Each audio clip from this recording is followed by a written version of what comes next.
ಆಮೇಲೆ ರಾಯಚೂರಿನಲ್ಲಿ ಏಮ್ಸ್ ಕೊಡ್ತೀವಿ ಅಂತ ಹೇಳಿದ್ರು. ಮರ್ತ್ಬಿಟ್ಟಿದ್ದೆ ಬೋಸರಾಜ್. ಏಮ್ಸ್ ಕೊಡ್ತೀವಿ ಅಂತಂದ್ರು. 3 ಪತ್ರ ಬರೆದು ನಾನು ಈ ಸಾರಿ ಚೀಫ್ ಮಿನಿಸ್ಟರ್ ಆದ್ಮೇಲೆ 2 ಪತ್ರ ಬರೆದೆ. ಏಮ್ಸ್ ಕೊಟ್ರಿ ರಾಯಚೂರಿನಲ್ಲಿ ಅಂತ. ಎಲ್ಲಿ ಶರಣ್ ಪ್ರಕಾಶ್? ಬರ್ದಿದ್ದೀನ ಇಲ್ಲ?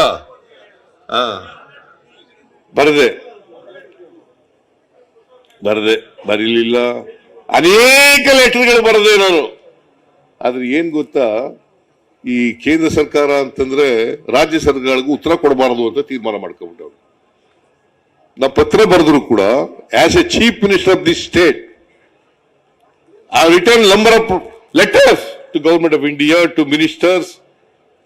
So far I have not received any reply.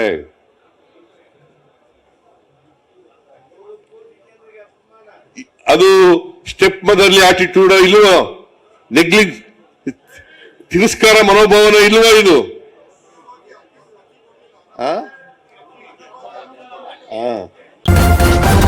News first ನಿರ್ಭೀತಿಯಿಂದ ನಿಮ್ಮ ಪರವಾಗಿ.